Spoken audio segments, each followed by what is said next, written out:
říká, že Martin porušuje fyzikální zákony, tak se to tak opravdu naštěstí neporušuje, kdyby je porušuje, takže tady nahoře byl, ale opravdu je dokáže ohnout až na svůj vlastní limit.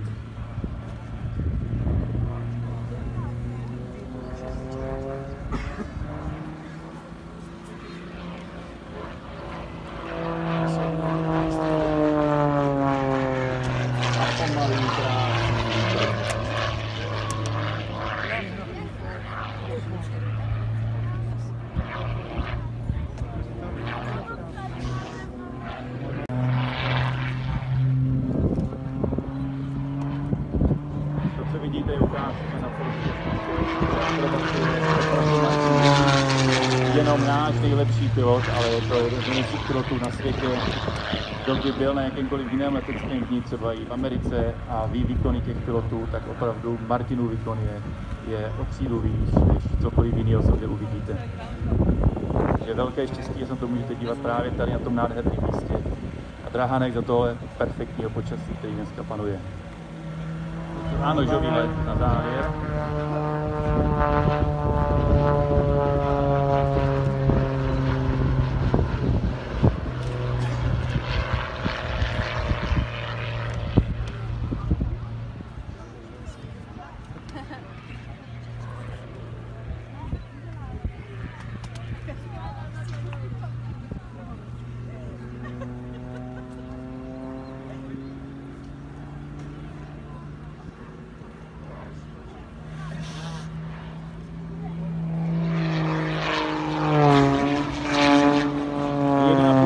Vykrutu a opravdu letáčky.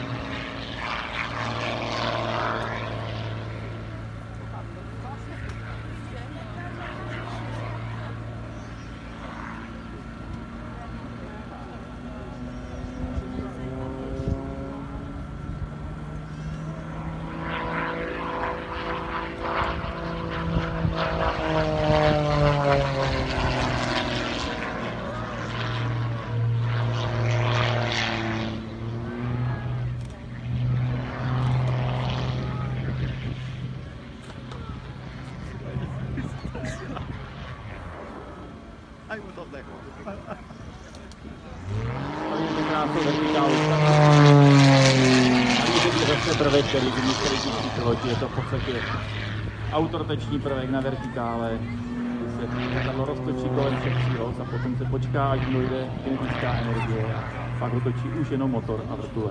A teďka souvrat je ten obrat. A to je závěr na pokračuje dál ve své pouti. Na Jižní Moravu, kde má ještě další vystoupení. Takže velký potlesk pro Martina Šonku a jeho komentátora za nádhernou. Pánové se dobře vyspali a jdou do útoku s automatickými opakovacími zbraněmi. Takže vidíte, že vyskočit z toho žádná sranda. No a Sověti jsou napadáni po všech stranách. Tankisté samozřejmě zmatení, co se to stalo. A akce musí být velmi rychlá. Vidíte i Panzerschreck, to znamená obdobu americké bazuky. A vidíte, že ten útok je velice rychlý a zběsilý. Teď si představte, že byste takhle sprintovali třeba 200 metrů. No a němečtí vojáci ucpávají optiku, ucpávají průduchy, průzory tanků. Mohou se ho snažit zapálit, mohou se ho snažit zlikvidovat granáty.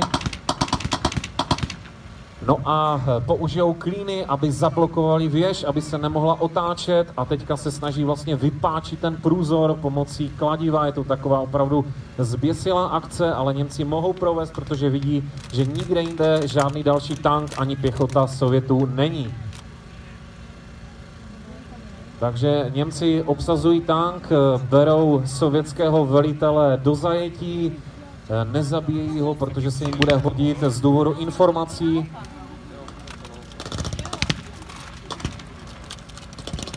Takže Němci palbou volně do terénu, takzvaně nasycují palbou terén a odrážejí případné možné útočníky z lesa.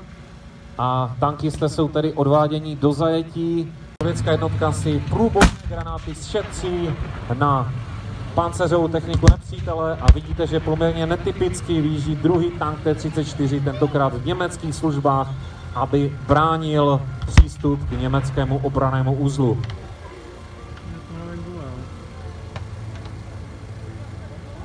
Němci tedy ještě sehnali nějaký benzín, nějakou tu naftu a jdou do útoku.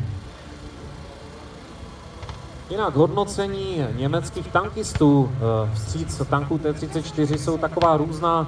Němci oceňovali to, že ty tanky hned tak nezahořely, byly poměrně odolné, jak se říká, blbůvzdorné. Na druhé straně měli poměrně nekvalitní optiku a nebyly tak přesné jako ty německé stroje, takže jste se s nimi museli naučit zacházet. Ale bylo to u těžké techniky stejně jako u střelných zbraní. Německé zbraně byly přesné, ale v drastických podmínkách klimatických fungovaly hůře nebo vůbec. Za to ty sovětské střílely pořád, ať už bylo Dvě rudoarmějské jednotky a jednu kombinovanou kozáckou, československou a rumunskou. A samozřejmě obsluhy paku pálí svými tříštivými granáty a snaží se zasáhnout jak pěchotu, tak i podporující obrněnou techniku nepřítele.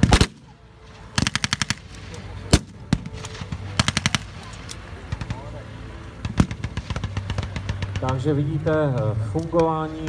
Lastoveckou, s níž jsme se teda měli čest setkat a dělala pro nás besedy pro děti, ale v roce 1943 vydalo ministerstvo obrany zahraniční vlastně příkaz, že ženy nesmí do první linie, takže z těch děvčat se potom stávaly právě spojovatelky nebo zdravotnice. Takže vidíte opět pestrou směsici uniform na bojišti, vojáci si podávají ruce, přichází k nám důstojníci. No a objevuje se americký Jeep Willys, nikoliv tedy s americkou armádou, ale právě se sovětskými důstojníky, kteří přeberou od velitele útočné jednotky, přeberou bojiště. K tomuto ceremoniálu dochází tady u nás, přímo před komentátorským stanovištěm, takže vidíte, že důstojníci projíždějí kolem raněných a padlých a převezmou tedy hlášení a přeživší vojáci, partizáni, kozáci, všichni se objímají a mají radost z toho tedy, že přežili tu závěrečnou steč. Takže pánové důstojníci přebírají pozice.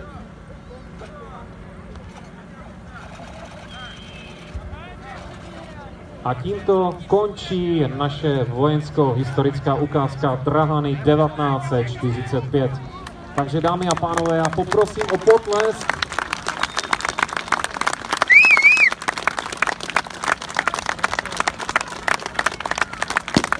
Neříkám to často, ale troufnu si říct, že dnešní vojensko-historická ukázka měla skutečně reálný podton a ta dynamika toho boje byla opravdu taková, jakou jste mohli vidět za druhé světové války. Takže od pánů i dotyčných dám to bylo opravdu neuvěřitelné představení a myslím si, že i mnohé jiné